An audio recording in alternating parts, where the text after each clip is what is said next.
नमस्कार, आप सभी का हार्दिक स्वागत है। और आज से बिहार स्वाभिमान आंदोलन और बिहार थिंकर्स फोरम की एक ज्वाइंट इनिशिएटिव है कि हम कुछ ऐसे विषयों को लेकर बातचीत करें जिनसे समाज के हर वर्गों का एक प्रबोधन भी हो और साथ ही साथ उन्हें एक नई दिशा भी मिले। आज का जो विषय हमने चुना है वो चुना है कि जो हमारा कानूनी जो पढ़ाई है, कानून की पढ़ाई है, जो लीगल एजुकेशन है, बिहार के पर्सपेक्टिव से, बिहार के हिसाब से क्या चीजें हैं जो जानना चाहिए हमारे विद्यार्थियों को, युवाओं को, और इस प्रोफेशन में क्या उनके पास अवसर है। हमारे साथ बातचीत करने के लिए हमारे दो खास मेहमान हैं। मैं उनका परिचय करवाना चाहता हूं आपसे। हमारे बीच में है कौस्तुभ मणि जी। आप वकील हैं और मुजफ्फरपुर कोर्ट में आप प्रैक्टिस करते हैं। बहुत बहुत स्वागत है sir. Thank you Abhishek ji. हमारे साथ प्रियजीत पांडे जी हैं और आप पटना हाई कोर्ट में वकालत करते हैं और साथ ही साथ में गेस्ट फैकल्टी हैं, faculty of law, Gopal Narayan Singh university, आप वहां पे कार्यरत हैं। सर, आपका भी बहुत बहुत स्वागत है। बहुत बहुत बहुत धन्यवाद अभिषेक जी। सर, जैसा कि हमेशा एक बातचीत होती है खास करके लीगल एजुकेशन के बारे में, मुझे बहुत अच्छे से याद है कि जब लॉ में मेरा डीयू में एडमिशन का फाइनल हो गया था तो मुझसे एक कमेंट मेरे गांव के लोगों ने कहा कि गांव में कचहरी में तो इतना भीड़ लागल रहे छे, तू एगो आगे भीड़ बढ़ावे वाला काम करे छे, कुछो दूसरा काम करे, आईटीआई वाईटीआई पढ़ ला। लॉ के बारे में, लीगल फील्ड के बारे में बहुत मिसकंसेप्शंस हैं, बहुत तरह की चीजें हैं। मैं वहीं से बातचीत की शुरुआत करता हूं कि क्या आपने भी अपने जीवन में ऐसा कुछ फेस किया है। मैं प्रियजीत सर से शुरुआत करना चाहता हूं। हाँ, बिल्कुल बिल्कुल। सबसे पहले बहुत बहुत धन्यवाद अभिषेक जी, और जितने भी हमारे व्यूअर्स हैं उनको मैं बहुत आभारी हूँ। एंड उम्मीद करता हूँ कि हमारे इस आयोजन से सबको लॉ फील्ड के बारे में ज्यादा से ज्यादा जानकारी मिले।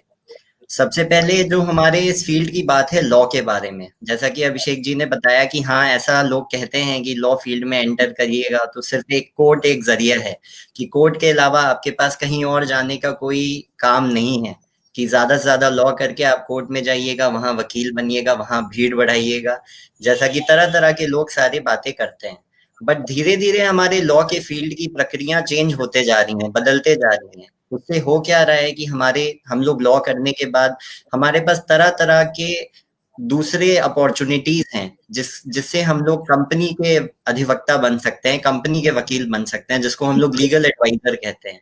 इसके साथ ही तरह तरह के सरकारी एग्जाम होते हैं जिसमें लॉ करने वाले बच्चे वो आगे जाके उनसे वहां पे अपने आप को एनरोल कर सकते हैं। जैसे कि आज आज के डेट में डिफेंस सर्विसेज में भी वकीलों की जरूरत है। लॉ के जैसे ही इंसान 5 साल का या 3 साल का लॉ कर लेता है तो लॉ के बच्चे जैक का एग्जाम दे देते हैं, जिसे जज एंड एडवोकेट जनरल एग्जामिनेशन कहते हैं। जज एंड एडवोकेट जनरल एग्जामिनेशन में आपको डायरेक्टली एसएसबी के लिए आपके पास लॉयर्स, वकीलों के लिए अपॉर्चुनिटी रहता है। 27 साल के कम उम्र वाले बच्चे डायरेक्ट एसएसबी के लिए जा सकते हैं। जब वो लोग डायरेक्ट एसएसबी के लिए जाते हैं तो वो रिक्रूट होते हैं एज अ लेफ्टिनेंट। जैसे नॉर्मल तौर पे जैसे हायरार्की होती है ऑफिसर्स की, वैसे ही वकीलों की भी होती है। ये एक पहलू हो गया कि लॉ, डिफेंस फील्ड में लॉ से जाया जा सकता है। दूसरा एक पहलू है कि लॉ करने के बाद हम लोग कंपनीज में जा सकते हैं, कंपनी के वकील बन सकते हैं। जैसे ही हम लोग कॉलेजेस में जाते हैं, अब पहले के कॉलेजेस और अब के कॉलेजेस में यही एक अंतर है और बहुत बड़ी विशेषता है। जैसे आज के डेट में भी मैं गोपाल नारायण सिंह यूनिवर्सिटी के साथ जुड़ा हुआ हूँ, वहां पे मैं एज अ गेस्ट फैकल्टी पढ़ाने जाता हूँ। तो वहां पे भी यही है कि अब बीबीए एलएलबी, बीए एलएलबी, तरह तरह के कोर्सेज शुरू हो गए। उससे क्या होता है कि जब आप बीबीए एलएलबी करते हैं तो आप बिजनेस एडमिनिस्ट्रेशन के बारे में पढ़ाई करते हैं, और जब आप बिजनेस एडमिनिस्ट्रेशन के बारे में पढ़ाई करते हैं तो जब आप कंपनी के वकील बनते हैं तो कंपनी को ये देखना होता है, एज अगर कोई भी एक कंपनी का संचालक है, वो ये हमेशा जानना चाहता है कि कंपनी के बारे में सामने वाले इंसान को सूझबूझ होना जरूरी है। तो अगर कंपनी के बारे में सूझबूझ है, सामने वाले इंसान को जानकारी है, तो उससे फायदा ये होता है कि एक कंपनी संचालक को वकील के साथ बिजनेस माइंडसेट वाला इंसान भी मिलता है। तो आज के डेट में बिजनेस फील्ड में भी बहुत फायदा है, वकीलों को बहुत एंटरटेन किया जा रहा है वहां पे, और उसमें भी बहुत सारी अपॉर्चुनिटीज है। और धीरे धीरे लॉ फील्ड हमारे देश में एक दूसरे रूप में ढलते जा रहा है। तो ऐसा नहीं है कि सिर्फ कचहरी एकमात्र जरिया है, और भी बहुत अनेक अपॉर्चुनिटीज हैं। बिल्कुल। काफी महत्वपूर्ण बातें की, और कुल मिला के आपकी बातों का एक सार ये था कि लॉ की पढ़ाई करने के बाद कोर्ट कचहरी ही जगह नहीं है, बहुत सारे जगह हैं, और कोर्ट कचहरी में भी जो लोग काम कर रहे हैं लॉयर के नाते, ऐसा नहीं है कि वो आप जो मिसकंसेप्शंस जो है सोसाइटी में कि शायद हम भी एक भीड़ बढ़ाने वाले लोग हैं, नहीं, भीड़ बढ़ाने वाले लोग नहीं है। और हमारे बीच में एक उदाहरण भी है, कौस्तुभ मणि जी। मैं चाहूंगा कि आप बताएं कि आपने इसको फेस किया क्या जब आपने लीगल करियर को एक ऑप्शन के रूप में चुना, और उसके बाद के दौर में कुछ ऐसे कुछ एग्जांपल्स। जी, बहुत बहुत सारे एक्सपीरियंसेस हैं वैसे तो, लेकिन सबसे पहले तो मैं आपका धन्यवाद कहता हूँ कि आपने एक अपॉर्चुनिटी दी एक यंगर जनरेशन के साथ जुड़ करके उनको अपने एक्सपीरियंसेस, क्योंकि हम लोग भी खैर अभी बहुत ज्यादा एक्सपीरियंस नहीं हुआ है लीगल फील्ड में, तो उनसे थोड़ा सा रिलेट कर सकते हैं इन टर्म्स ऑफ एज। और दूसरी बात कि जो जिस फेज में वो लोग होंगे, जिस ऊहापोह में होंगे आज के दिन स्टूडेंट्स, उस फेज में हम लोग भी आज से 10-12 साल पहले तक थे। तो लीगल प्रोफेशन ऐसा है कि it is a very time taking profession. इसमें आपको जल्दी रिजल्ट्स नहीं मिलते हैं। इसमें आपको you have to give it your 100%, rather 150%, तब जाकर के आपको आप उस तरीके के रिजल्ट्स यील्ड कर पाइएगा जो आपको एक्सपेक्टेड है। नहीं तो ऐसे, क्योंकि ये बहुत इसमें एक परंपरा है, आप समझिए एक गुरु शिष्य की परंपरा जो आप समझते हैं वो लीगल प्रोफेशन में आज भी कैरी ऑन करती है। जैसे प्रोफेशंस और भी बहुत सारे हैं, लेकिन जिस तरीके से एक सीनियर और जूनियर एडवोकेट का रिलेशन होता है, वो हमारे गुरुकुल परंपरा की ही एक, समझिए आपको एक वानगी है उसमें। और दूसरी बात की सीनियर्स को ऑब्जर्व करने से भी बहुत कुछ सीखने को मिलता है।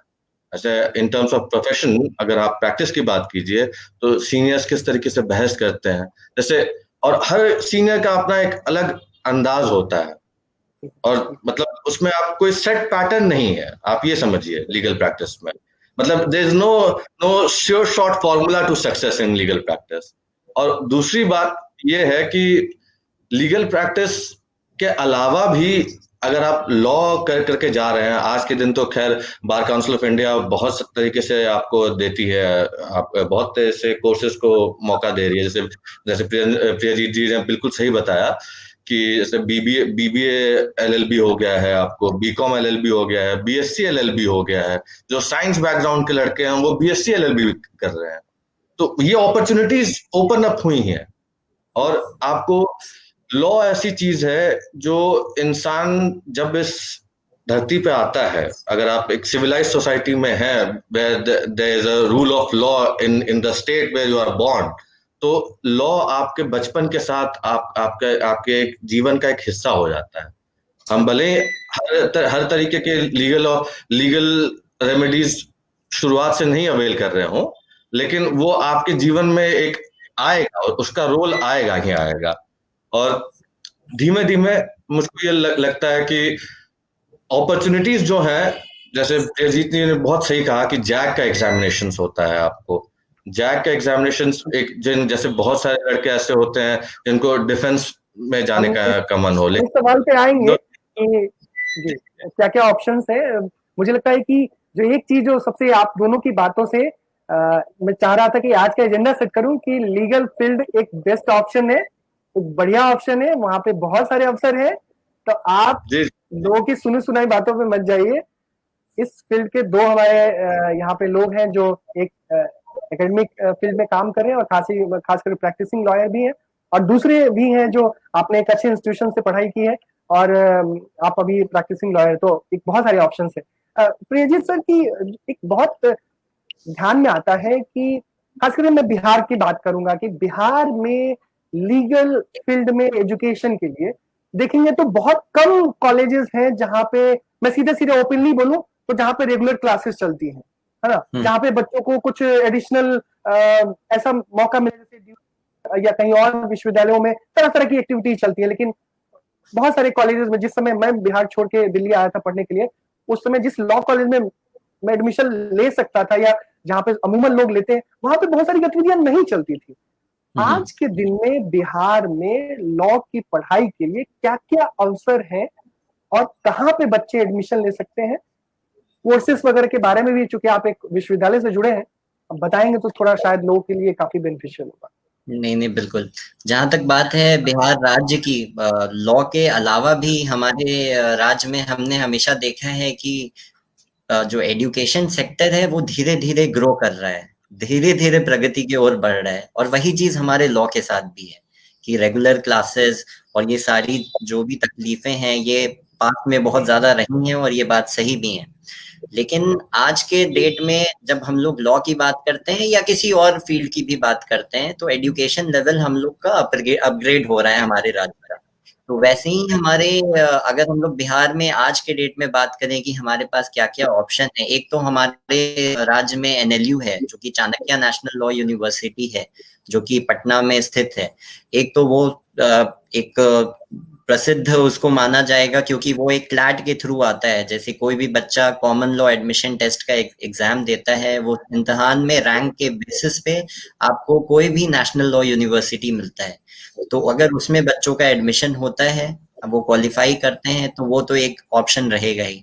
उसके बाद आपका डिफरेंट ऑप्शन है, प्राइवेट कॉलेजेस भी बहुत ज्यादा ओपन अप हो रहे हैं। हमारा एमिटी यूनिवर्सिटी भी खुला है पटना में, और उसके साथ हमारा खुद का कॉलेज जो है गोपाल नारायण सिंह यूनिवर्सिटी, जो कि सासाराम में है, वो भी बीए एलएलबी, बीबीए एलएलबी ये सारे कोर्सेज को ऑफर कर रहा है। और उससे भी बड़ी चीज ये है कि जहां तक बात है रेगुलर क्लासेस की, तो ये जितने भी कॉलेजेस का नाम मैं ले रहा हूँ, जैसे कि हमारे ही कॉलेजेस में डिसिप्लिन और अटेंडेंस ये एकदम रेगुलर मस्ट और कंपलसरी है। जैसे कि हम लोग बात करते हैं लॉ कॉलेज से जुड़े होने पे बहुत सारी एक्टिविटीज होते हैं, जैसे कि मूट कोर्ट हो गया, सेमिनार हो गया। इसमें बच्चों का पार्टिसिपेट करना बहुत जरूरी चीज मानी जाती है, जो कि पहले नहीं होता था हमारे राज्य में। इनफैक्ट वो पहले पूरे भारत में हर जगह पे अच्छे से नहीं होता था, मात्र गिने चुने कुछ शहरे थे जहाँ पे लॉ की पढ़ाई उस तरीके से की जाती थी। जैसे उनमें से एक पुणे को आप कह सकते हैं। लेकिन अब धीरे धीरे वो हर जगह ग्रो कर रहा है, और वैसे ही हमारे राज्य में भी अब अगर बच्चे करना चाहते हैं तो वो इन कॉलेजेस को ज्वाइन कर सकते हैं। यहाँ पे उनमें ऑफर भी दे रहे हैं अच्छे से, डिसिप्लिन और कोर्स ऑफर्ड हैं, जो कि बीएलएलबी, बीबीएलएलबी मैं जो बोल रहा हूँ, जैसा कि बीएससी एलएलबी या फिर बीकॉम एलएलबी, अगर तरह तरह के डाइवर्स कोर्सेज अभी नहीं आए हैं, लेकिन हाँ जो मेन कोर्सेज जिनको कहा जाता है लॉ फील्ड में, बीएलएलबी और बीबीएलएलबी, ये आपको ऑफर किया जा रहा है। और धीरे धीरे ये जो कंसेप्ट है रेगुलर क्लास का और डिसिप्लिन का, ये धीरे धीरे अब वो चीज खत्म हो रही है, और ये मैंडेटरी होते जा रहा है कॉलेज वालों। कॉलेज मैंडेटरी कर रहा है कि अब क्लासेस करना है।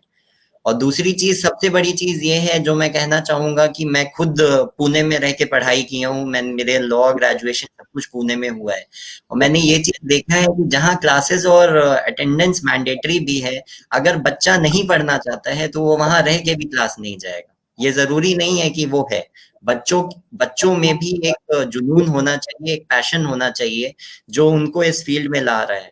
और लॉ एक बहुत ही अच्छा फील्ड है इसी सेंस में, क्योंकि यहाँ पे आप बोर नहीं होते हैं कभी भी। ये एक ऐसा फील्ड है कि आप हर दिन कुछ नया सीखते हैं, हर दिन आप चीजों के साथ, जो सोसाइटी में आपके हलचल हो रही है, आपके अगल बगल कोई भी रेगुलेशन, कोई भी नोटिफिकेशन सरकारी जो पास हो रहा है, एक वकील के तौर पे आपको हर चीज का एंगल पता रहता है। और अगर आपको नहीं पता है तो आपके पास ये चाहत रहती है, जुनून रहता है कि मैं उसको जानूं, उसके पीछे का क्या रोल है, उसके पीछे कौन सा लॉ है, उसके पीछे क्या रेगुलेशन है।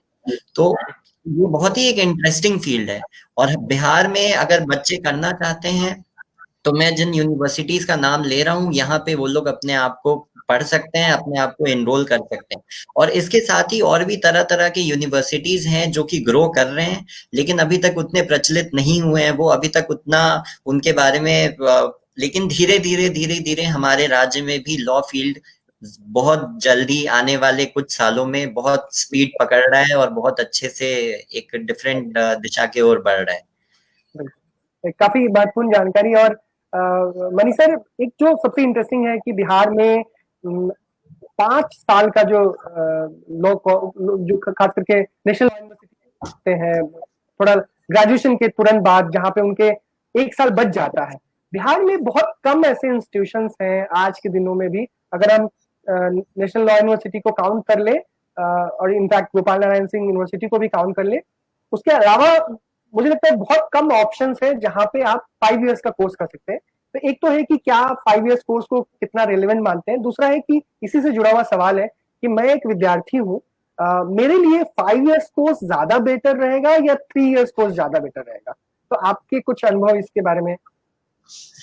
जी, अगर जैसे मेरे हिसाब से, मेरा पर्सनल व्यू है, इसमें बहुत लोग डिफर कर सकते हैं। देखिए, अगर आपको लीगल प्रैक्टिस में जाना है तो 5 year course is a good option आपके पास एज स्टूडेंट्स, क्योंकि आप 1 साल बचाते हैं और उस 1 साल में आप और किसी और फील्ड के बारे में आप ज्ञान अर्जन कर सकते हैं।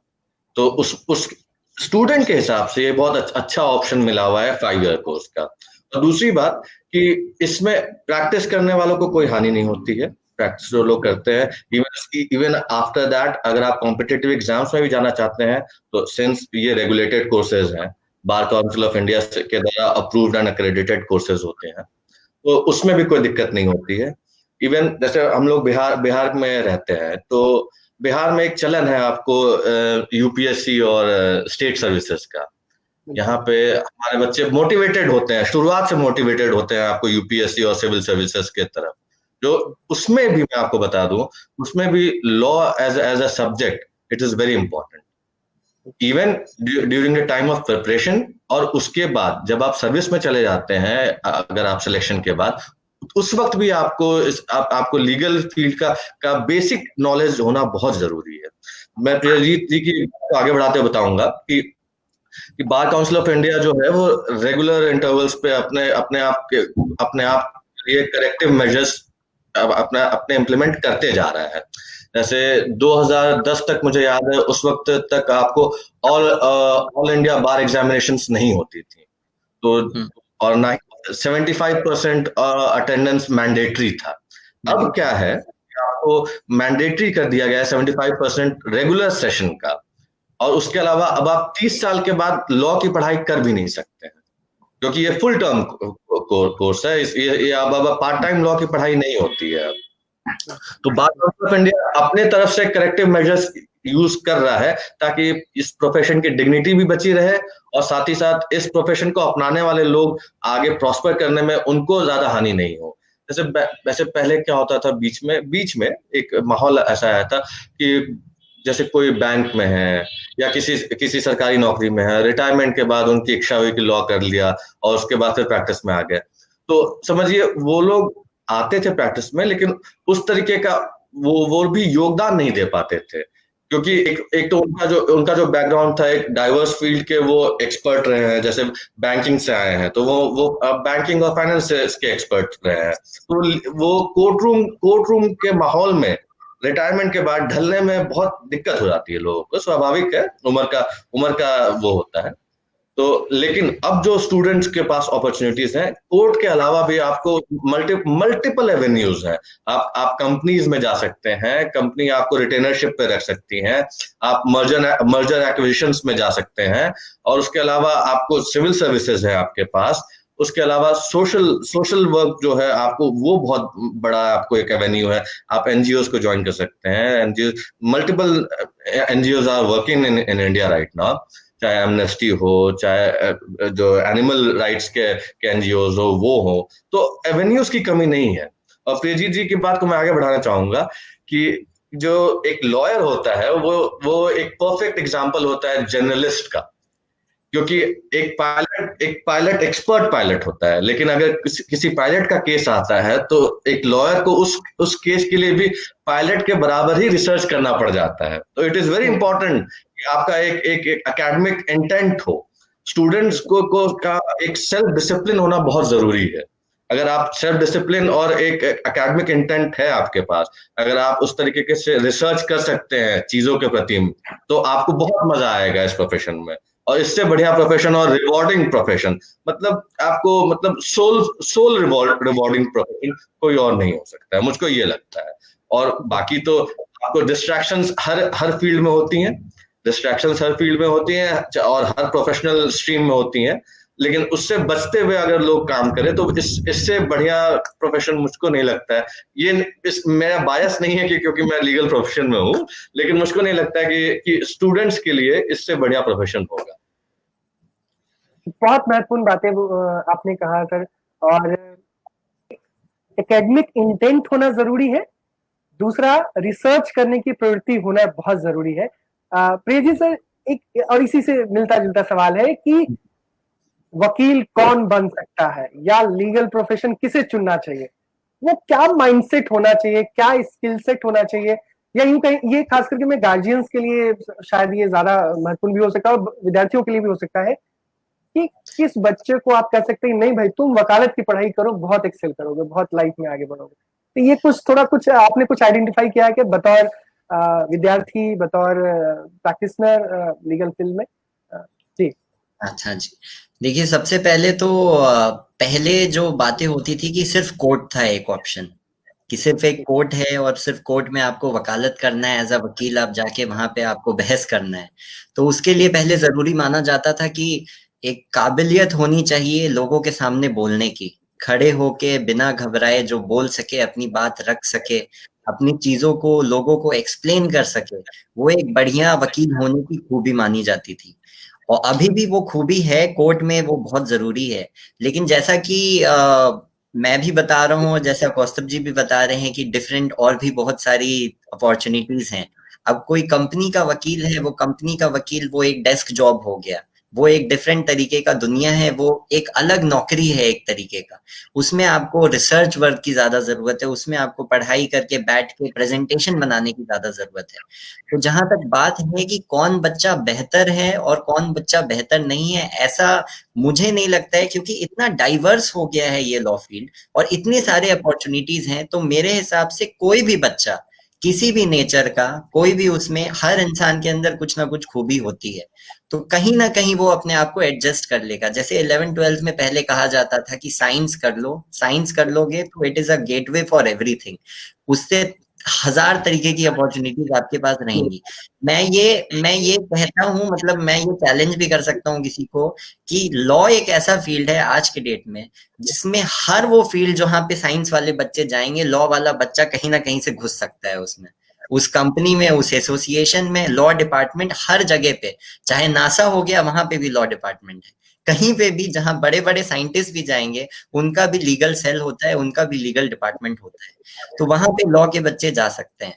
तो जितने लोग जो कंफ्यूज्ड हैं, जो सोचते हैं कि लॉ में जाके कहीं ऐसा तो नहीं होगा कि वो बंध जाएंगे, उनके पास कोई ऑप्शन नहीं होगा क्या, या फिर क्या मैं सही हूं कि नहीं हूं कि मैं इस प्रोफेशन में जाऊं, मैं उनके लिए यही कहना चाहता हूं कि ये जो पहले की धारणा थी ना, 11th और 12th साइंस कर लो, मेरी धारणा यही है, मैं यही समझता हूँ कि लॉ एक ऐसा फील्ड है। इसलिए नहीं बोल रहा हूँ क्योंकि मैं लॉ फील्ड में हूँ, इसलिए बोल रहा हूँ क्योंकि लॉ फील्ड में रह के मुझे ये जानने को मिल रहा है कि कितने तरह की अपॉर्चुनिटीज है, मेडिकल फील्ड में, डिफेंस फील्ड में, साइंस फील्ड में, हर जगह। मतलब अभी जो पानी, जो शिप्स चलते हैं उसके मैरीटाइम लॉ होते हैं, मैरीटाइम लॉ स्पेशलाइजेशन होते हैं।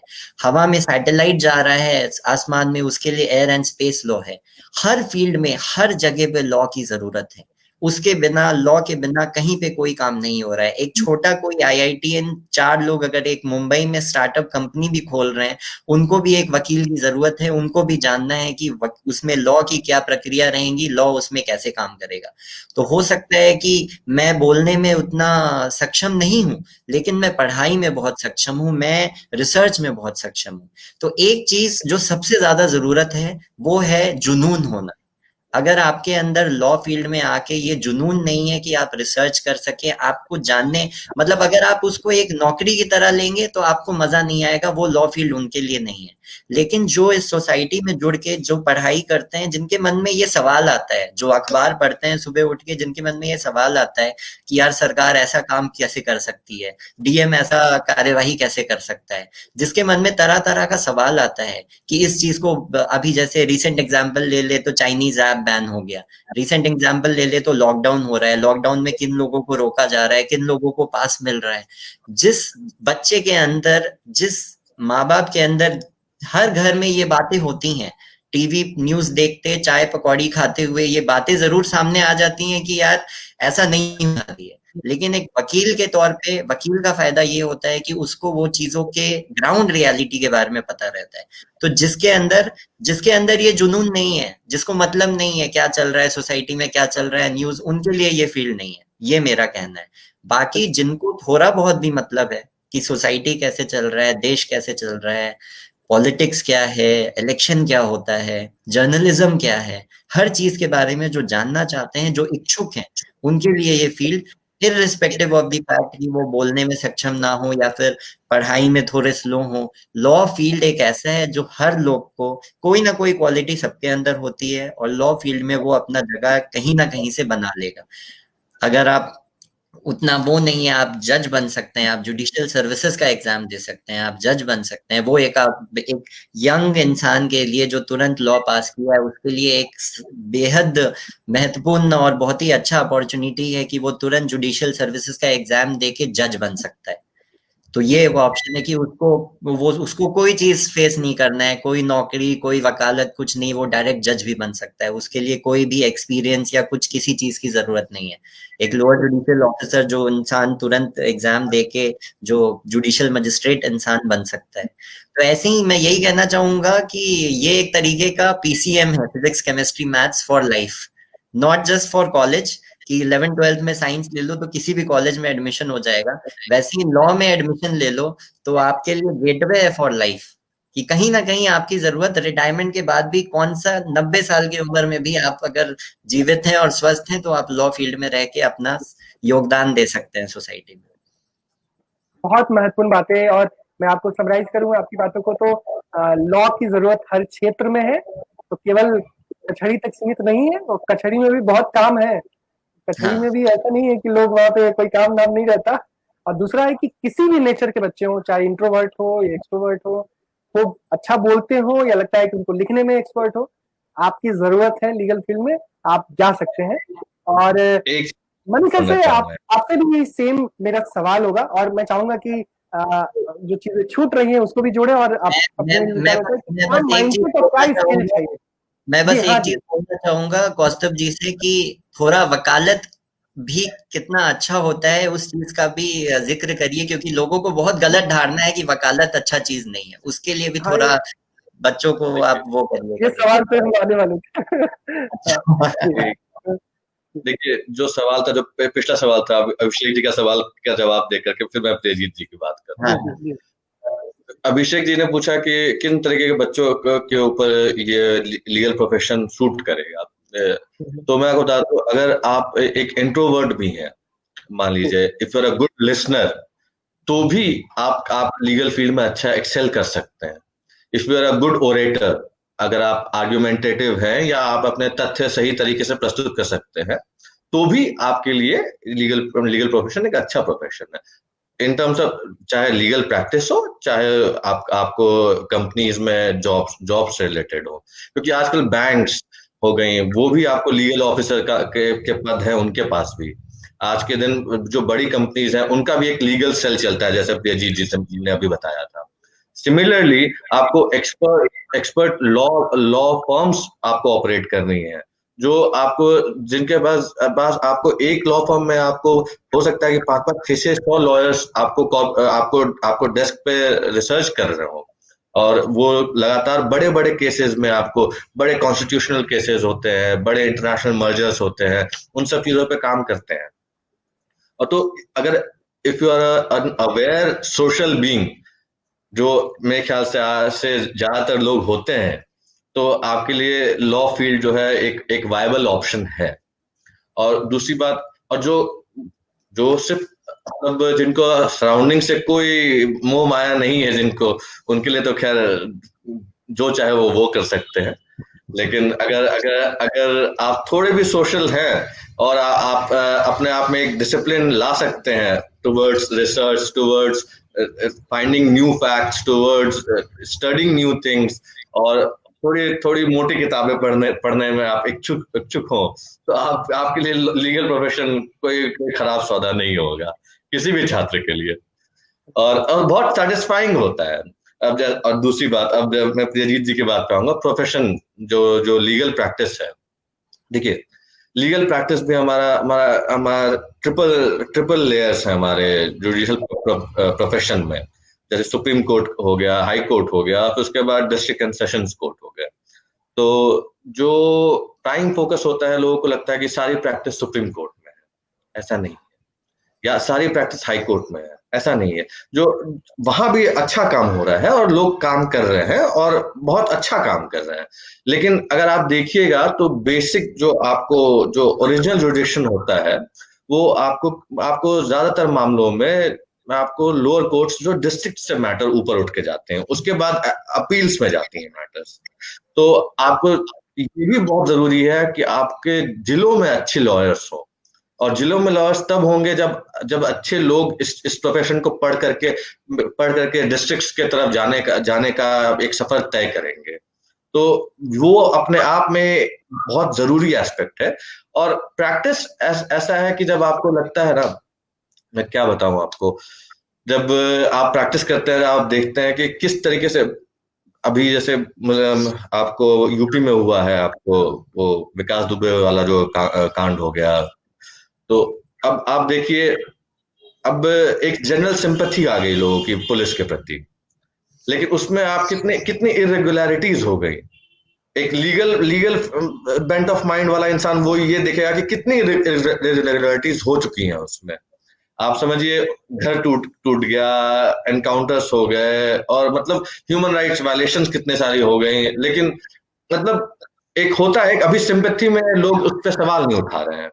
लेकिन मान लीजिए, चलिए वो क्रिमिनल था, लेकिन जब ग्रास रूट लेवल पे आपको डिस्ट्रिक्ट्स में आप जो रिमोट थाने हैं वहां पे जिस तरीके से ह्यूमन राइट्स वायलेशंस होती हैं, कहीं पे भी आपको, चाहे बिहार हो, चाहे नागालैंड हो, चाहे चाहे मद्रास हो, आपको चाहे केरला हो, तो जब आप एक एज ए लॉयर आप एक लीगल रेमेडी प्रोवाइड करते हैं, तो वो अपने आप में प्रैक्टिस में बहुत सुखद अनुभूति होती है।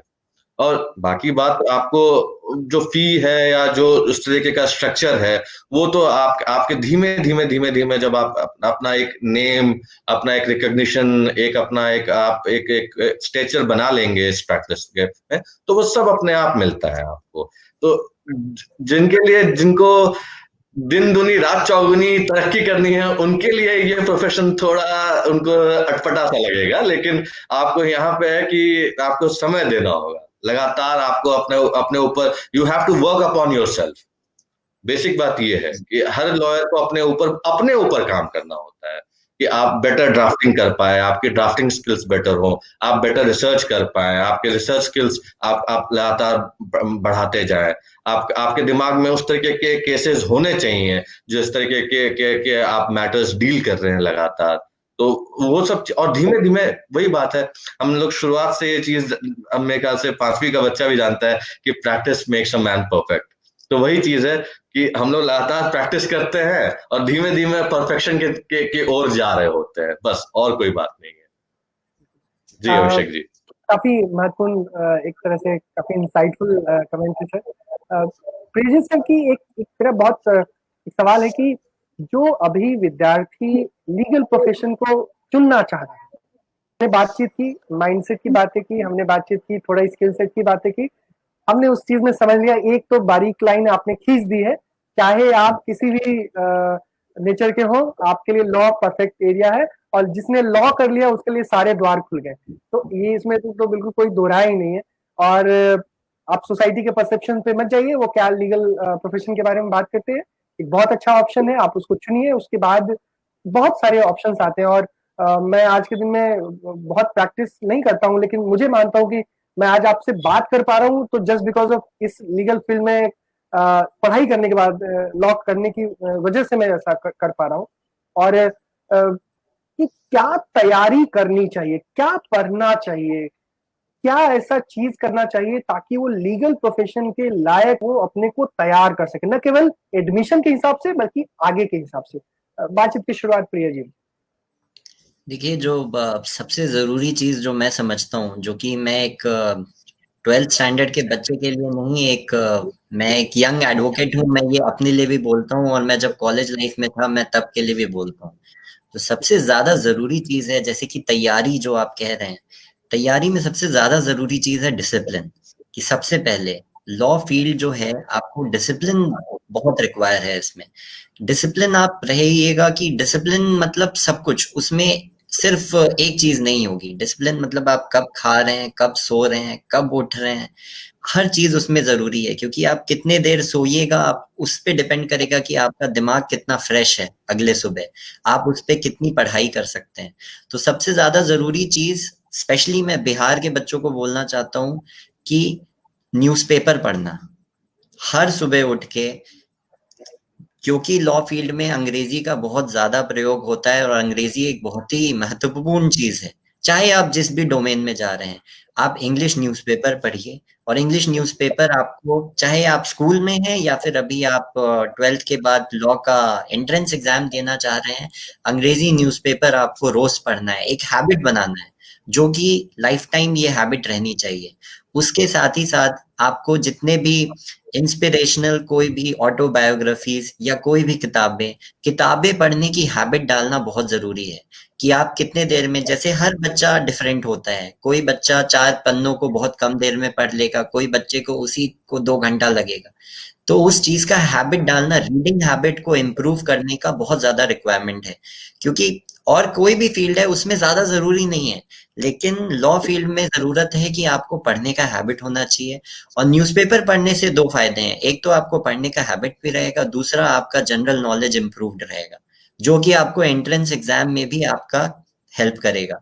जनरल नॉलेज बहुत इंपॉर्टेंट है कि सोसाइटी में आपके अगल बगल क्या हलचल चल रही है।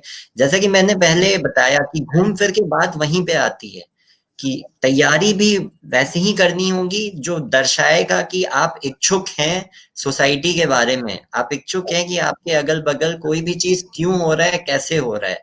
चाहे रोड ही बन रहा है तो वो रोड कैसे बन रहा है, मेरे घर के बगल में जो नाली और जो ऐसे सीवेज खुला हुआ है वो क्यों खुला हुआ है। आपको हर चीज के बारे में जानने का ये जिज्ञासा अंदर से मन में होना चाहिए। तो जो आप स्कूल की पढ़ाई करते हैं, वो स्कूल की पढ़ाई तो आप मन लगा के करें ही, साथ में आप एंट्रेंस एग्जाम के लिए, लॉ के लिए स्पेशली, आपको जो आपका इंग्लिश है, जो कि कैसे इम्प्रूव होगा, आप इंग्लिश की पढ़ाई तो स्कूल में कर ही रहे हैं, साथ में आप न्यूज़पेपर पढ़िए, डेली पढ़िए। एक तरीके, एक मेडिसिन के रूप में, अगर आपको मन नहीं भी कर रहा है, अगर आपको इस फील्ड में इंटरेस्ट लाना है कैसे भी करके, क्योंकि आपको ये फील्ड टेम्प्ट करता है, तो उस सिचुएशन में आपको न्यूज़पेपर पढ़ना पड़ेगा। आप एक नहीं, 2 डिफरेंट डिफरेंट तरीके के न्यूज़पेपर पढ़िए, आप उसको पढ़ के एक हैबिट क्रिएट करिए। उसके बाद अपने लाइफ को डिसिप्लिन करिए। कुछ 1-2 किताबें, मैं इस चीज में बिलीव नहीं करता कि आप 8 घंटे, 10 घंटे, 15 घंटे ऐसे मत पढ़िए। आप 2 ही घंटे पढ़िए, लेकिन पढ़िए। वो जरूरी है कि एक हैबिट और डिसिप्लिन बनाना, कि मैं सुबह 6 बजे से 8 बजे तक मैं कुछ पढ़ूंगा, कुछ तो नई एक चीज। प्रश्न है, एक प्रश्न आया है कि एक सुमित है, वो उन्होंने कहा कि लॉ के लिए गणित से ऑनर्स होना जरूरी है क्या? और नहीं एक नहीं, और उनका प्रश्न है कि गणित के बाद लॉ की पढ़ाई करने में, मतलब ऑनर्स करने के बाद अगर लॉ की पढ़ाई करना चाहते हैं तो उसमें कितना खर्च आता है? आप कुछ, क्योंकि आप एक इंस्टीट्यूशन लॉ से भी जुड़े हैं, लॉ के कितना बाद क्या पैसा करेंगे? लगता है अगर हम नहीं, लॉ की पढ़ाई करना चाहते हैं ऑनर्स के बाद, तो उसमें हाँ, कितना पैसा खर्च होगा? लॉ के पढ़ाई में जी। सबसे पहले तो गणित की बात करते हैं, कि ये एक बहुत बड़ा सवाल है जो कि बहुत लोग को परेशान करता है, जो कि मुझे भी परेशान करता था। क्योंकि गणित में मैं भी बहुत ज्यादा कमजोर इंसान हूँ। और गणित में तो कि गणित, और यही एक कारण भी था कि मैंने लॉ किया क्योंकि मुझे गणित उणित से दूर रहना था, जबकि मैंने 11th 12th में साइंस ही लिया था। Same year law sir. ये लॉ में देखिए गणित का ज्यादा जरूरत नहीं है, लेकिन हाँ, एक चीज मैं बोलूंगा, आपकी लॉ में पढ़ाई में कहीं जरूरत नहीं रहेगी, आपकी किसी भी जगह जरूरत नहीं रहेगी। लेकिन मैं फिर से बोलूंगा कि कुछ चीज लॉ में भी रिक्वायर्ड है। लॉ में भी रिक्वायर्ड है कि आप अगर मान लीजिए वकील बनते हैं, आप आपके पास बड़े बड़े केसेस आते हैं, टैक्सेशन के केसेस आते हैं, जिसमें बड़े बड़े नंबर्स इन्वॉल्व होते हैं, उसका परसेंटेज निकालना होता है। तो कहीं ना कहीं ट्रिग्नोमेट्री आप मत पढ़िए, लेकिन जो बेसिक मैथमेटिक्स है, जो कि आपका डिवीजन, मल्टीप्लिकेशन, परसेंटेज निकालना, ये सब जो बेसिक मैथ्स है, जो कि क्लास 7th 8th तक के बच्चे पढ़ लेते हैं, हम लोग 11th 12th में ट्रिग्नोमेट्री वगैरह पढ़ते हैं, तो 7th 8th तक का मैथ्स जो होता है, वो अच्छे से हर इंसान को आना चाहिए। वो एंट्रेंस में कहीं आपके बीच में अड़चन नहीं लाएगा लॉ।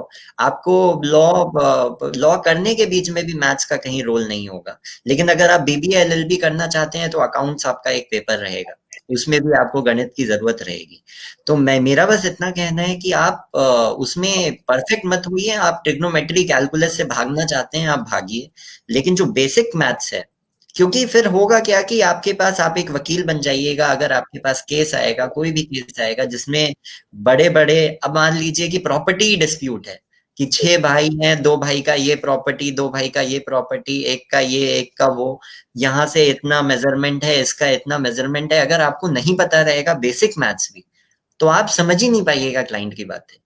तो मैथ्स, बेसिक मैथ्स जरूरी है, लेकिन स्पेशलाइजेशन होना उसमें कोई जरूरत नहीं है। दूसरा सवाल सुमित, आपके लिए जवाब हमको लगता है कि आपको मिल गया होगा कि लॉ के लिए से ऑनर्स होना जरूरी नहीं है। ग्रेजुएशन आपका किसी भी विषय से हो, लॉ की पढ़ाई आप कर सकते हैं।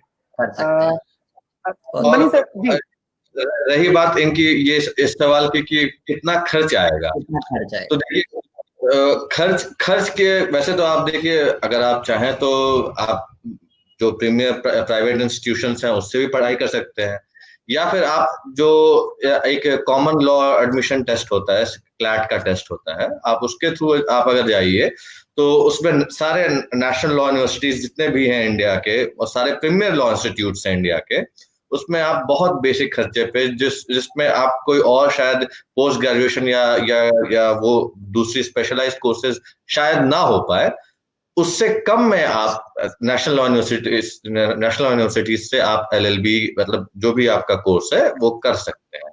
उसके अलावा साथ ही साथ आज को आपके जो नेशनल लॉ यूनिवर्सिटीज हैं वो आपको एलएलएम इवन पीएचडी की डिग्रीज भी दे रहे हैं। तो आपको उसमें आपको एवेन्यूज लगातार आगे बढ़ने के मिलते रहेंगे एकेडमिक सेंस में।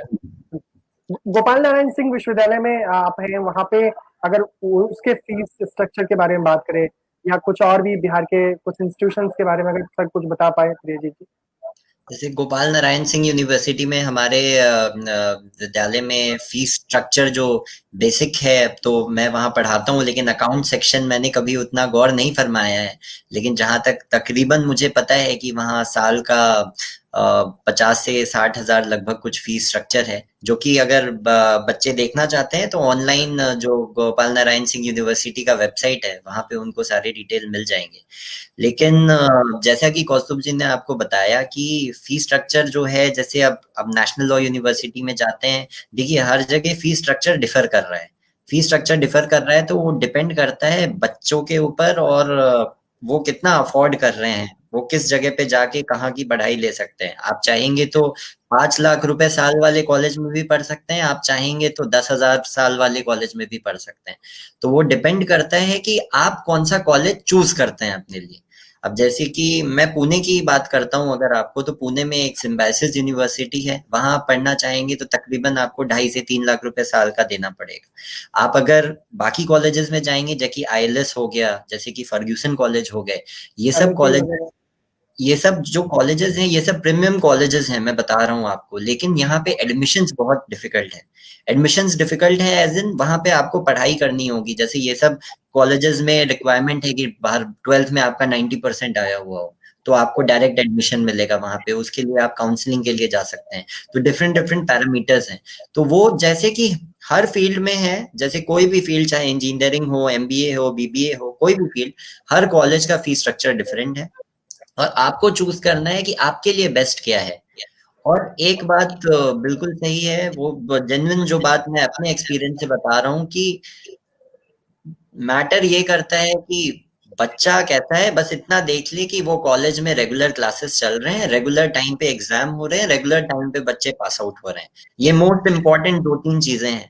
कॉलेज में अगर ये हो रहा है तो बच्चे वहां पे एडमिशन ले, और बच्चे वहां पे एडमिशन लेके खुद से मेहनत करें, खुद से ज्यादा सीखें, पढ़ने की कोशिश करें, और वो अपना सक्सेसफुल हो सकते हैं। और मैं तो अभी एसोसिएटेड हूँ गोपाल नारायण सिंह यूनिवर्सिटी से, और मैं आपको बता रहा हूँ कि बहुत सारे बच्चे हैं वहां पे, और बहुत ही अच्छे बच्चे हैं। बहुत सारे लोग दूसरे दूसरे जगहों से, एक आध बच्चे पंजाब से, वो लवली प्रोफेशनल यूनिवर्सिटी, ये सब जगह से अपना अपने आप को वहां से हटा के नाम वापस आए हैं अपने एरिया में और वहां पे पढ़ाई कर रहे हैं और वो लोग काफी अच्छा कर रहे हैं। अभी एक हमने virtual moot court competition organize किया था और वो वर्चुअल मूड कोर्ट कंपटीशन बच्चों ने बहुत अच्छा किया, मतलब बहुत ही एकदम मैं बोलूंगा कि मैंने ही उनको ट्रेन किया था, लेकिन मैंने एक्सपेक्ट नहीं किया था कि वो इतना अच्छा करेंगे।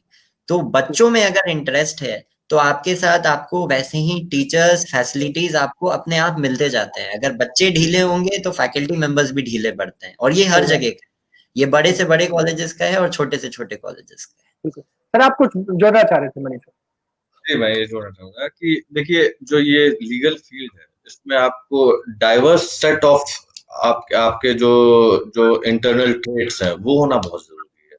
मतलब सिर्फ एकेडमिक अच्छा हो ये जरूरी नहीं है कि फिर आप एक्सेल कर पाएंगे इस फील्ड में, या फिर आप जो भी आगे अपॉर्चुनिटीज आती हैं इन जनरल लाइफ के लिए भी अप्लाई करता है। आपको जरूरत है कि आपके एक्स्ट्रा करिकुलर एक्टिविटीज भी हों आपके इंस्टीट्यूशंस में, जैसे कि मूड कोर्ट, प्रियजीत जी ने बताया कि आजकल मूड कोर्ट्स बहुत इंपॉर्टेंट होते हैं, डिबेटिंग कॉम्पिटिशन्स होते हैं वो बहुत इंपॉर्टेंट होते हैं। साथ ही साथ उसके अलावा आजकल आपको मॉडल यूनाइटेड नेशन एक कहा जाता है, उसमें बहुत से बच्चे पार्टिसिपेट करते हैं। वो अपने आप में एक बहुत बड़ा अच्छा लर्निंग एक्सपीरियंस होता है। और उसके अलावा एक्स्ट्रा करिकुलर एक्टिविटीज में स्पोर्ट्स भी आपको होता रहे तो वो ठीक है। वो इन जनरल दिमाग के लिए भी अच्छा है और शरीर के लिए भी अच्छा होता है। तो फैसिलिटीज को भी मद्देनजर रखना बहुत जरूरी है एक कॉलेज चूज करते वक्त। तो ये बहुत इंपॉर्टेंट होता है। काफी महत्वपूर्ण। और आप दोनों की बातों को अगर हम समराइज करें तो रेगुलर क्लास चले वैसे जगह पे एडमिशन लीजिए, जहां पे परीक्षा और परिणाम समय पे आए वहां पे एडमिशन लीजिए। ये भी देखिए कि क्या वहां पे कक्षाएं रोचक तरीके से चलती है, वहां पे कुछ गतिविधियां भी होती है, तो वैसे जगहों का चुनाव करें। लेकिन ये तीन तो एकदम पक्का चुनिए कि जहां पे रेगुलर क्लास चलता हो, जहां पे रेगुलर टाइम पे परीक्षा हो जाती हो, एग्जाम तो उसका रिजल्ट आ जाता हो। ये बहुत जरूरी है। बिहार के मामले में थोड़ा सा इसमें गड़बड़ी है। मैं ज्यादा अभी उस पर नहीं जाना चाहूंगा कि बिहार में मैक्सिमम विश्वविद्यालयों में समय पर ना तो परीक्षा होती है ना परिणाम निकलते, तो बच्चों के लिए काफी असुविधा का एक चीज होती है। और फीस के बारे में मैं एक और चीज बताना चाहता हूँ कि जैसे आप लोगों ने शेयर भी किया कि अलग अलग जगह का अलग अलग फीस स्ट्रक्चर है। जो इस वीडियो को देख रहे हैं मैं उनको बताना चाहूंगा कि जो भी केंद्रीय विश्वविद्यालय, जो सेंट्रल यूनिवर्सिटीज हैं, वहां की फीस बहुत कम है, बहुत कम है। और खुद हमारे बीच में तीनों जी जी तो ग्रेजुएशन इलाहाबाद यूनिवर्सिटी की बहुत नॉमिनल फी है, बीएचयू की बहुत नॉमिनल फी है, इवन दिल्ली यूनिवर्सिटी के कैंपस लॉ सेंटर की बहुत नॉमिनल फी है। तो अभिषेक जी, आप भी लॉ लीगल बैकग्राउंड, आप भी अपना बता सकते हैं कि आप दिल्ली यूनिवर्सिटी में क्या फीस स्ट्रक्चर रही है लॉ की? नहीं, तो वही तो मैं कहना चाह रहा था कि मैंने पूरे जो है 3 साल में जो फीस दिए होंगे, मुझे नहीं लगता कि 50,000 दिए होंगे, नहीं दिए होंगे, है ना।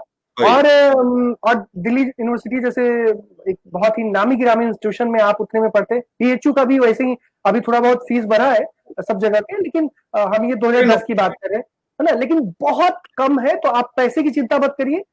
वहां पे अगर आपको अच्छे, जैसे खास करके जो ग्रेजुएशन के बाद लॉ करना चाहते हैं उनके लिए, जो पास के बिहार के जो विद्यार्थी हैं उनके लिए आप क्लैट अगर निकाल सकते हैं तो 12th के बाद आपको एग्जाम देना पड़ेगा। जो ग्रेजुएशन के बाद अगर आप किसी अच्छे इंस्टीट्यूशन में तलाश कर रहे हैं तो बिहार में भी कई सारे विकल्प है। जैसे गोपाल नारायण सिंह विश्वविद्यालय भी एक विकल्प है, पटना विश्वविद्यालय में भी लॉ की पढ़ाई होती है, बिहार विश्वविद्यालय में, लगभग सभी विश्वविद्यालयों में कोई ना कोई लॉ कॉलेज है। हालांकि लॉ कॉलेजेस की संख्या बहुत कम है, लेकिन अगर आपके पास आस पड़ोस में अगर कोई विश्वविद्यालय देखे तो बीएचयू है, इलाहाबाद विश्वविद्यालय है, अच्छी पढ़ाई होती है और बहुत कम फीस लगता है। तो फीस कोई इशू नहीं है। तो जो इस वीडियो को देख रहे हैं आप यकीन मानिए फीस कोई विषय नहीं है। मैं आपको एक चीज ऐड करना चाहूंगा। बिहार के लड़के अगर जो बच्चे हैं, लड़के लड़कियां, इनके लिए आप सोचिए, अगल बगल में आपको 4 अच्छे नेशनल लॉ यूनिवर्सिटीज हैं। आपको कोलकाता हो गया, भुवनेश्वर हो गया, पटना हो गया अपने प्रदेश में, फिर आपको लखनऊ में हो गया। उसके अलावा इलाहाबाद यूनिवर्सिटी की लॉ फैकल्टी बहुत ही बेहतरीन है, बीएचयू की लॉ फैकल्टी बहुत ही बेहतरीन है और बहुत नॉमिनल फीस स्ट्रक्चर के साथ। पटना यूनिवर्सिटी की भी का भी आपको जो लीगल आपको फैकल्टी है वो भी अच्छी है। और आप वहां पे भी आप बहुत कुछ सीख सकते हैं। पटना यूनिवर्सिटी 100 साल कंप्लीट हो चुके हैं पटना यूनिवर्सिटी के, और एक पुराना नाम है पटना यूनिवर्सिटी का। आपको लीगल फ्रेटर्निटी में भी पटना हाई कोर्ट के बहुत से जजेस ने आपको इवन कोलकाता हाई कोर्ट के बहुत से जजेस ने आपको पटना यूनिवर्सिटी से अपनी लॉ कंप्लीट की है। तो एक बहुत बहुत एक हिस्टोरिकल आपको आपको आसपास में ही आप तो बहुत से एवेन्यूज हैं लीगल प्रोफेशन की पढ़ाई में। अब मनीष सर, एक सवाल होगा कि इस बातचीत को अगर कोई गार्जियन देख रहा है, बच्चे के हिसाब से तो हमने बहुत बातें की, एक गार्जियन को अपने बेटे को, अपनी बेटी को लॉ क्यों पढ़ाना चाहिए? मैं चाहूंगा कि इसे कुछ बतौर एडवोकेट आप बताइए कि आप पक्ष में क्यों हैं। जी, एज एन एडवोकेट मैं आपको बताना चाहूंगा, गार्जियन को भी इसलिए पढ़ाना चाहिए क्योंकि एक तो जो बच्चे होंगे वो सेंसिटाइज्ड होंगे, वो समाज को एक अलग नजरिए से देख पाएंगे, वो उनका कंट्रीब्यूशन समाज में बेहतर हो पाएगा। जैसे फॉर दैट सेक मैं आपको बताऊं, जैसे आईटी इंजीनियर्स हैं, उनको उनके एवेन्यूज बहुत लिमिटेड सेगमेंट्स में है। जैसे मेट्रोपोलिस सिटीज में उनके लिए एवेन्यूज बेटर हैं, लेकिन एक लॉयर के लिए आपको जहां भी जिला कोर्ट है या जहां भी हाई कोर्ट्स हैं, जो सामान्यतः हर राज्य में है, तो आप हर जगह आप काम कर सकते हैं। तो घर से भी ज्यादा दूर नहीं रहने की आवश्यकता है। जैसे आईटी सेक्टर हो गया, आपको बच्चे स्पेशली हमारे बिहार के बच्चे आपको बहुत बैंगलोर जाते हैं, पुणे जाते हैं, आज के दिन आपको मैसूर में भी हैं, आपको चेन्नई में भी हैं, तो ये दिल्ली में है, मोहाली में है। तो दूर जाने की जरूरत नहीं। अगर बच्चों को घर के पास रखना चाहते हैं तो भी आपके लिए उनको लॉ पढ़ाना एक अच्छा ऑप्शन है। और दूसरा बात कि एक सोशली कॉन्ट्रीब्यूटिंग आप एक इंसान आपके घर में रहेगा, तो जो समाज में एक पॉजिटिव सुधार दे सके, तो ये अपने आप में मेरे ख्याल से जब अपने पेरेंट्स के लिए अपने आप में सेटिस्फाइंग होगा मेरे ख्याल से। और बाकी तो अपने स्किल्स उस बच्चे को हॉर्न अप करने हैं, अपने स्किल्स कि किस तरीके से आगे बढ़े प्रोफेशन में। तो एवेन्यूज अनलिमिटेड है, आप जितना चाहे उतना आगे बढ़ सकते हैं इसमें। आपको ऊपर से गवर्नमेंट सर्विसेज में, स्पेशली बिहार के पेरेंट्स के लिए बोलता हूँ, गवर्नमेंट सर्विसेज में सबसे ज्यादा अपॉर्चुनिटीज हैं आपको। अगर आप लीगल सेक्शन में, तो उसमें आपके बच्चे की कोई हानि नहीं है, वो हर गवर्नमेंट सर्विस में जा सकता है, चाहे वो यूपीएससी हो। इवन आपको एक एडेड एडवांटेज मिलता है कि जुडिशियल सर्विसेज खुल जाती हैं आपके लिए, जिसमें लॉ करके ही आप जा सकते हैं। तो एक जुडिशियल सर्विस बनाना चाहते हैं तो लॉ की पढ़ाई पढ़वाए। जज साहब के पिताजी कहलाने का सौभाग्य आपको मिल सकता है। पीजी सर, एक सवाल है कि अगर आप लॉ नहीं पढ़ते तो क्या नहीं सीखते? अब ये सवाल, अब मुझे लगता है कि अगर मैं लॉ नहीं पढ़ता तो मैं ये देश कैसे काम कर रहा है मैं उसको समझने की कोशिश अभी भी कर रहा हूँ। और मुझे लगता है कि मैं अगर किसी भी और फील्ड में रहता तो ये पूरा सोसाइटी किस तरीके से काम कर रहा है ये मैं शायद नहीं सीख पाता, ये मैं शायद समझ नहीं पाता, इसका अच्छे से मुझे ज्ञान नहीं हो पाता। मैं मिलता हूँ, मेरे बहुत सारे मित्र हैं जो कि डॉक्टर्स हैं या फिर इंजीनियर्स हैं, डिफरेंट फील्ड में हैं।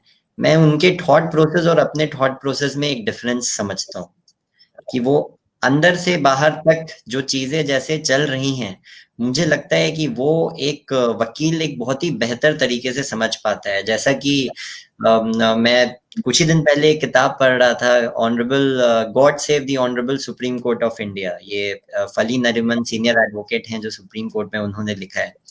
उसमें एक चीज लिखा था कि the Bhagavad Gita of India, the constitution of India. मतलब उन्होंने कॉन्स्टिट्यूशन को भारत का भगवत गीता बताया है।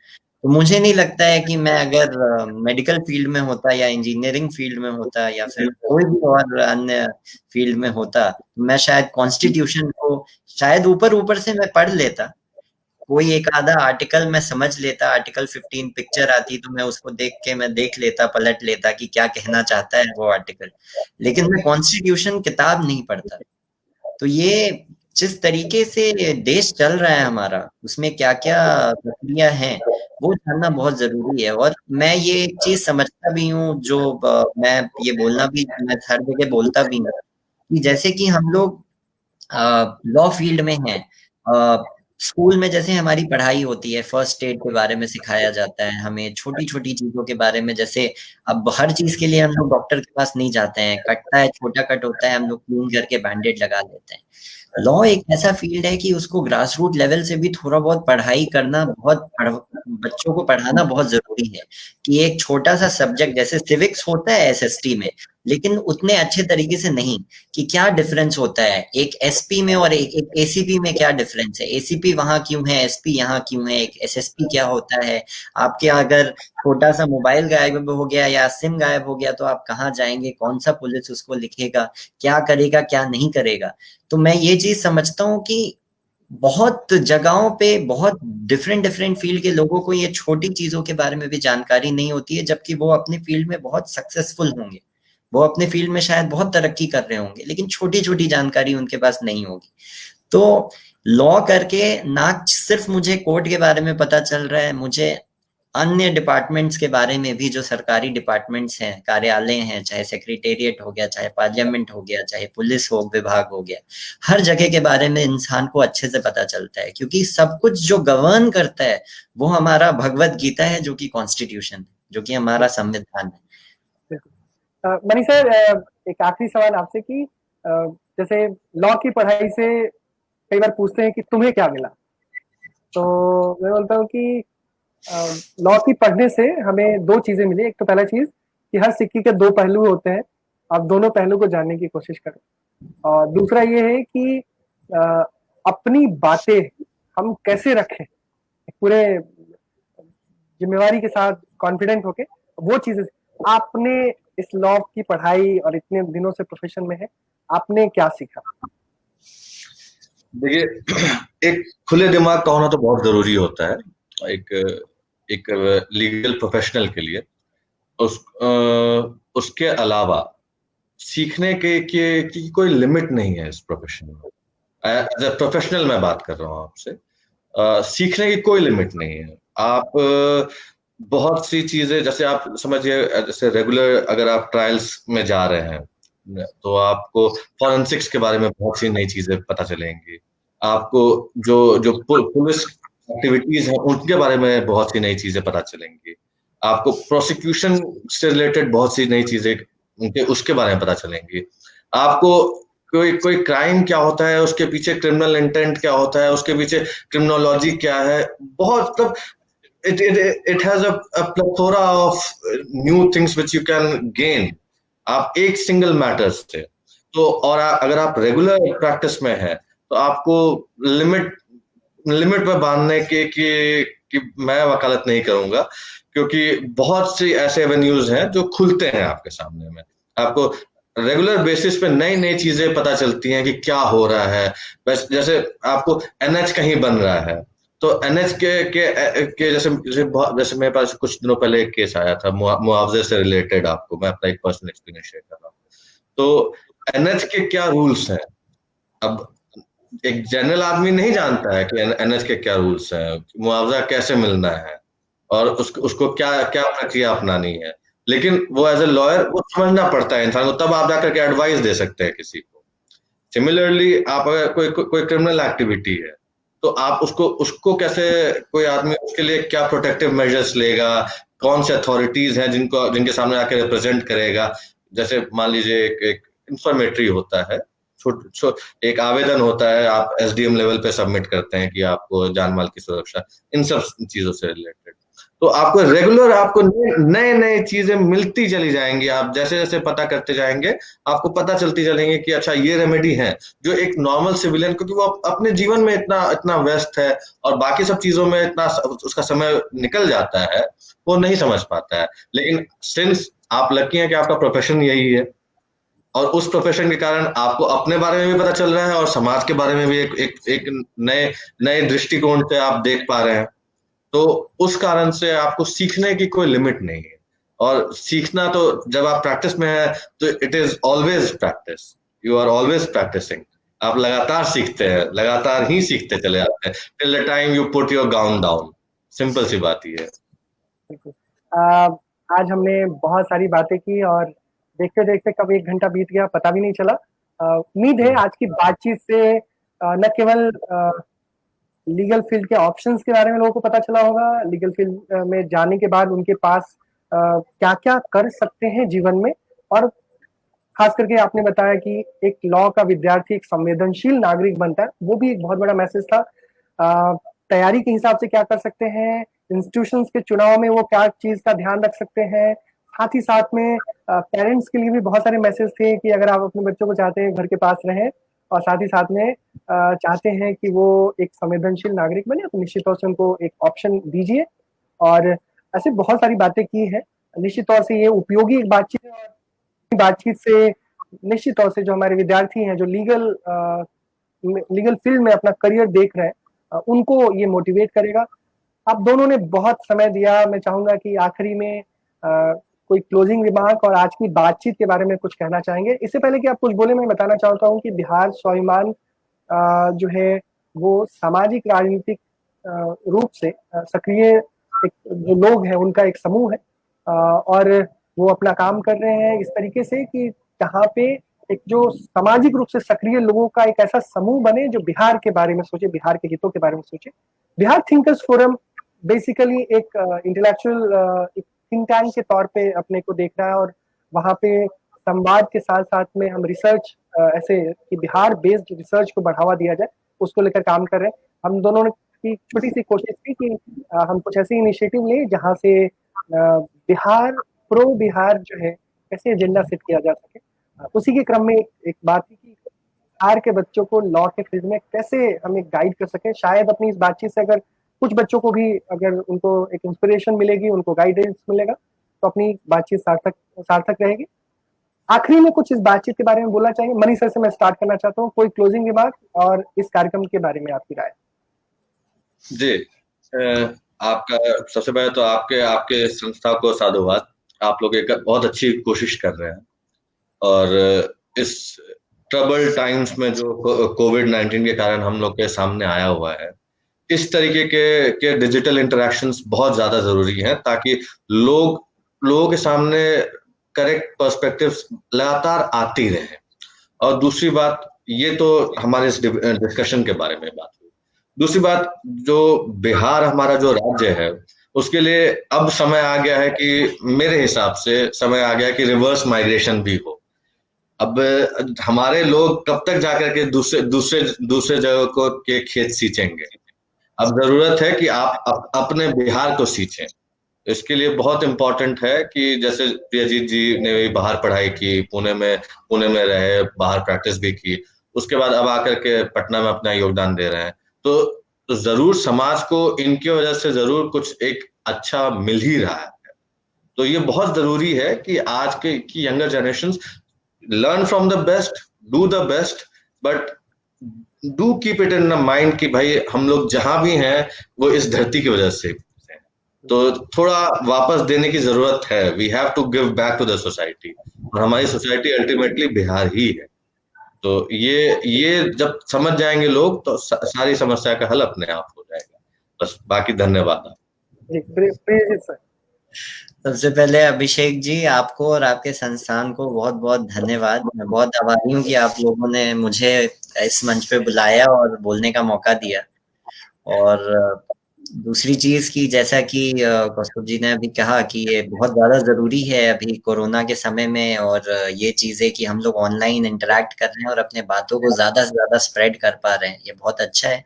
और बिहार के बच्चों के लिए मेरे मन में हमेशा से ये बात रहती है कि जैसे कि लॉ में डिफरेंट एक्टिविटीज होते हैं। तो मैं पुणे में जब कॉलेज में था तो वहाँ पे मैं बहुत सारे एक्टिविटीज ऐसा कोऑर्डिनेटर वहाँ करवाया करता था। 2 बहुत बड़े इवेंट्स होते हैं, सुराना एंड सुराना और PN Bhagwati move court competition, मैं उसका कोऑर्डिनेटर था। तो मैं देखता था कि बिहार के बच्चे जब भी आते थे बहुत ज्यादा अच्छा परफॉर्म नहीं कर पाते थे in the field of law.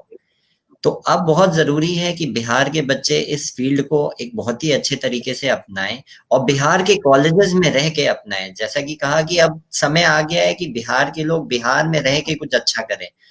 भले ही पढ़ाई भी कर रहे हैं लेकिन बिहार में आके अपना योगदान दें। और अब तो हमारी पढ़ाई भी बहुत अच्छे लेवल पे है और पढ़ाई भी बहुत अच्छे से हो रही है, तो बहुत जरूरी है कि यहाँ के बच्चे पढ़ें, अच्छा करें और इस फील्ड को अपनाएं। और बाकी सारी बातें तो हमने कही ही है। इसके साथ मैं कहना चाहूंगा कि सब लोग अच्छे से इस कोरोना के समय में अपना अपना ख्याल रखें। And everyone take care, stay positive, stay negative and think positive.